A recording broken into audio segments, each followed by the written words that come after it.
आप सभी का स्वागत है हमारे चैनल नवेंदु क्लासेज में। आज हम लोग बात करेंगे इलेक्ट्रोस्टैटिक सील्डिंग या इलेक्ट्रोस्टैटिक स्क्रीनिंग के बारे में।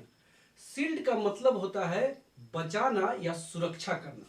हम लोग पढ़े हुए हैं पिछले क्लासेज में कि किसी कंडक्टर के अंदर अगर कोई कंडक्टर हो तो उसके अंदर इलेक्ट्रिक फील्ड का वैल्यू 0 होता है। कंडक्टर के इस प्रॉपर्टीज का प्रयोग करके, कंडक्टर के इस बिहेवियर का प्रयोग करके, कंडक्टर के अंदर होने वाली इस फिनोमेना का प्रयोग करके हम किसी वस्तु को, किसी व्यक्ति को चाहे तो इलेक्ट्रिक फील्ड से बचा सकते हैं। मैं इसको कहूंगा कि इसको चोर डाकू से बचाना है तो आप इसको लॉकर में जाकर छुपाएंगे, लेकिन अगर इसको इलेक्ट्रिक फील्ड से बचाना है तो इसको कंडक्टर के अंदर ले जाकर छुपाना होगा, क्योंकि कंडक्टर के अंदर इलेक्ट्रिक फील्ड 0 होता है। अगर आप इलेक्ट्रिक फील्ड इस पे अप्लाई भी करेंगे तो वो इलेक्ट्रिक फील्ड इस कंडक्टर के अंदर में नहीं आ सकता है। देखिए मैं इलेक्ट्रिक फील्ड यहाँ पे अप्लाई करके दिखाता हूं। अगर ये प्लस चार्ज है और इसके कारण यहाँ पे इलेक्ट्रिक फील्ड ऐसे आएगा तो ये कंडक्टर के सरफेस तक तो आएगा, लेकिन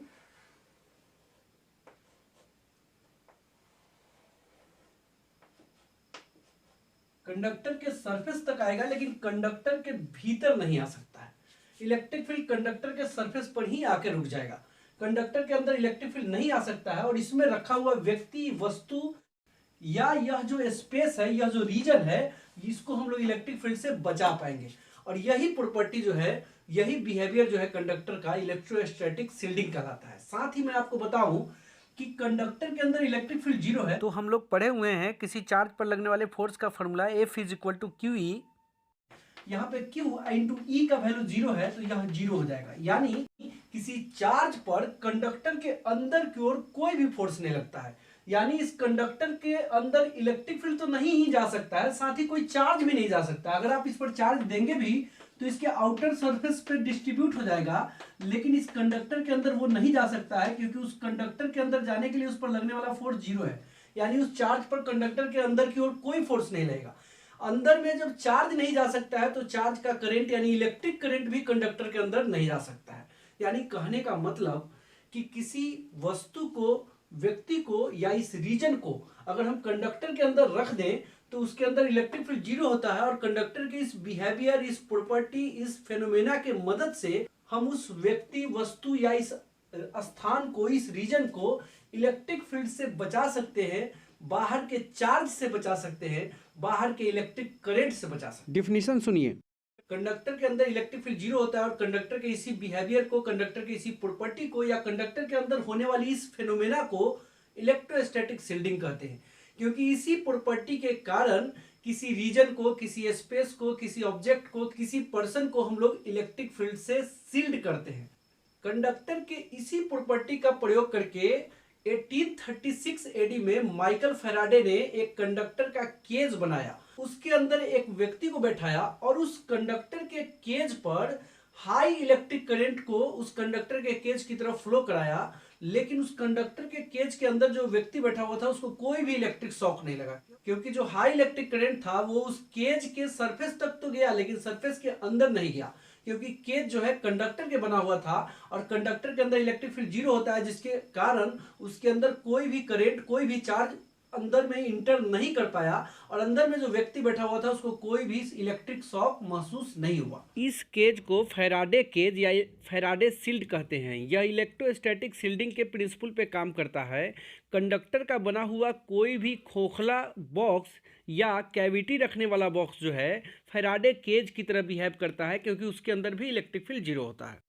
इस आधार पर हम आपको एक व्यवहारिक एग्जाम्पल भी देते हैं कि बारिश के दिनों में अगर आप लाइटनिंग से बचना चाह रहे हैं, आकाश से गिरने वाली बिजली से बचना चाह रहे हैं, तो उसके लिए कार या बस के अंदर बैठना ज्यादा सेफ होता है पेड़ के बगल में खड़ा होने से। कार और बस जो है कंडक्टर का बना होता है और वो फैराडे केज की तरह बिहेव करता है, जिसके कारण उसके अंदर का इलेक्ट्रिक फील्ड 0 होता है, जिसके कारण कोई भी करंट अंदर प्रवेश नहीं कर पाता है और अंदर बैठे हुए व्यक्ति को कोई भी इलेक्ट्रिक शॉक नहीं लगता है और वो सुरक्षित बच पाता है। अब इस टॉपिक से जुड़ा हुआ हम आपको एक टिप भी बताएंगे, तो चलिए आगे बढ़ते हैं। अभी अभी हम लोगों ने बात किया है कि कंडक्टर के अंदर इलेक्ट्रिक फील्ड 0 होता है और इस बात को देखिए हम गॉस थ्योरम से आपको प्रूफ करके भी दिखाते हैं। देखिए यहां पर एक कंडक्टर है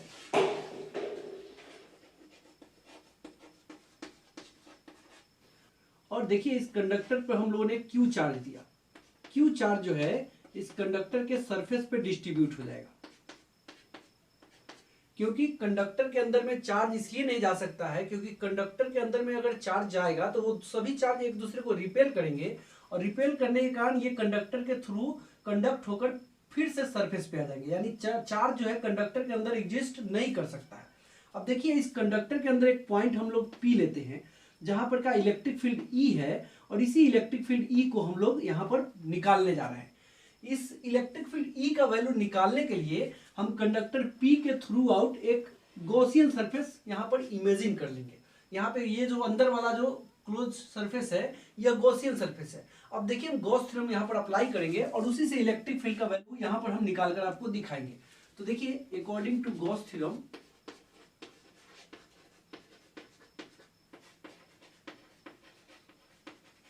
हम लोग पढ़े हैं total flux is equal to charge enclosed charge, Gaussian surface के अंदर का चार्ज इनटू 1/ε0। टोटल फ्लक्स को हम लोग लिखेंगे डी फाई का इंटीग्रेशन और यहाँ पे चार्ज देख सकते हैं आप, हम लोगों ने जो भी चार्ज दिया है वो इस कंडक्टर के सरफेस पे डिस्ट्रीब्यूट है। इन साइड में अंदर में कोई भी चार्ज एग्जिस्ट नहीं करेगा, जिसके कारण यहाँ पे चार्ज की जगह पे हम लोग लिखेंगे, अंदर के चार्ज की जगह पे लिखेंगे, घेरे गए इनक्लोज किए गए चार्ज की जगह पे लिखेंगे 0 × 1/ε0। आप देख सकते हैं फाई को हम लोग लिखते हैं vector E dot vector A, तो डी फाई को लिखेंगे vector E dot vector D A is equal to 0। यहाँ पे इलेक्ट्रिक फील्ड किस डायरेक्शन में हमको मालूम नहीं है, इसलिए हम लोग लिख देंगे E D A cos theta is equal to 0। यहाँ पे हम लोग लिखेंगे E cos theta integration D A का इज इक्वल टू 0 और ये पूरा टर्म से हम उधर ले जाकर डिवाइड कर देंगे तो ई इज इक्वल टू हो जाएगा 0। तो इलेक्ट्रोस्टैटिक शील्डिंग में हम लोग इस कंसेप्ट के आधार पर बात कर रहे थे कि किसी कंडक्टर के अंदर इलेक्ट्रिक फील्ड 0 होता है और इसको हम लोगों ने यहाँ पर प्रूफ करके भी गॉस थ्योरम से दिखा दिया है। लेकिन यह जो हम लोगों ने प्रूफ किया है मैथमेटिकली किया है, इस चीज को हम लोग एनालिसिस के मदद से भी प्रूफ करके देख सकते हैं या इसको समझ सकते हैं। देखिए यहाँ पे हम आपको एनालिसिस की मदद से इधर प्रूफ करके दिखाते हैं। देखिए यहाँ पे एक इलेक्ट्रिक फील्ड है,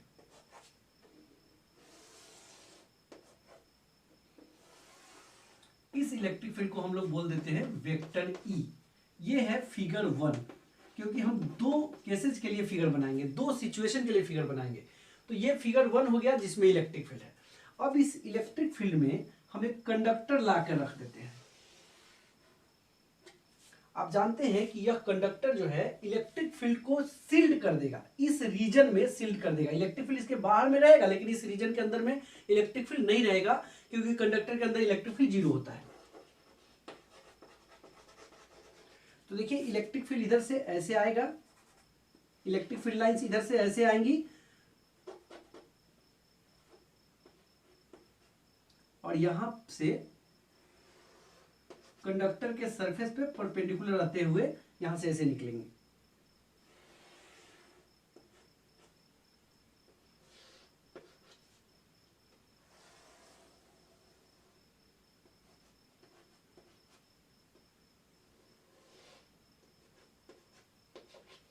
यानी इलेक्ट्रिक फील्ड को इस कंडक्टर ने यहां पे सील्ड कर दिया, इस प्रॉपर्टी के आधार पर कि इसके अंदर इलेक्ट्रिक फील्ड 0 होता है।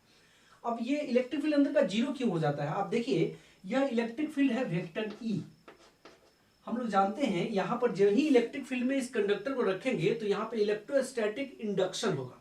इंडक्शन होने के कारण इस कंडक्टर में जो फ्री इलेक्ट्रॉन्स होते हैं जो कि निगेटिवली चार्ज है उन पर फोर्स लगेगा। देखिए हम लोग फोर्स इज इक्वल टू पढ़े हैं vector F is equal to -q vector E, यानी निगेटिव चार्ज पे जो फोर्स लगता है वो इलेक्ट्रिक फील्ड के अपोजिट डायरेक्शन में।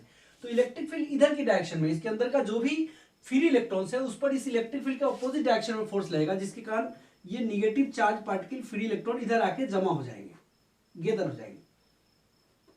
अब निगेटिव चार्ज जब इधर जमा होगा तो इतने ही अमाउंट का पॉजिटिव चार्ज इंडक्शन के कारण इस सरफेस पे जमा होगा। अब आप देख सकते हैं कि इस कंडक्टर के अंदर भी एक इलेक्ट्रिक फील्ड डेवलप हो गया। आप जानते हैं इलेक्ट्रिक फील्ड प्लस चार्ज से माइनस चार्ज की ओर होता है, तो इस कंडक्टर के अंदर भी एक इलेक्ट्रिक फील्ड डेवलप हो जाएगा। इस इलेक्ट्रिक फील्ड को इंड्यूस्ड इलेक्ट्रिक फील्ड कहेंगे, क्योंकि यह इलेक्ट्रिक फील्ड इस कंडक्टर के इंडक्शन के कारण हुआ है, इलेक्ट्रिक फील्ड में रखने के कारण जो इंडक्शन हुआ है उसके कारण ये डेवलप हुआ है। और ये जो इलेक्ट्रिक फील्ड का था ये एक्सटर्नल इलेक्ट्रिक फील्ड था। अंदर में जो इंड्यूस्ड इलेक्ट्रिक फील्ड होगा यह एक्सटर्नल इलेक्ट्रिक फील्ड के ठीक मैग्नीट्यूड में इक्वल होगा, लेकिन डायरेक्शन में अपोजिट। आप देख सकते हैं एक्सटर्नल इलेक्ट्रिक फील्ड ऐसे है और इंड्यूस्ड इलेक्ट्रिक फील्ड ऐसे होगा, ये दोनों एक दूसरे को कैंसिल कर देंगे और जिसके कारण कंडक्टर के अंदर का इलेक्ट्रिक फील्ड जीरो हो जाता है। और यही प्रॉपर्टी है कंडक्टर का, यही बिहेवियर है कंडक्टर के अंदर होने वाला, यही फेनोमेना है जो इलेक्ट्रोस्टैटिक शील्डिंग कहलाता है, क्योंकि इसी फेनोमेना इसी प्रॉपर्टी का इस्तेमाल करके हम किसी रीजन को इलेक्ट्रिक फील्ड से शील्ड करते हैं। तो आज के वीडियो में इतना ही। वीडियो अगर अच्छा लगा है तो लाइक शेयर कमेंट कीजिए। फिर मिलेंगे अगले वीडियो में किसी नई जानकारी के साथ।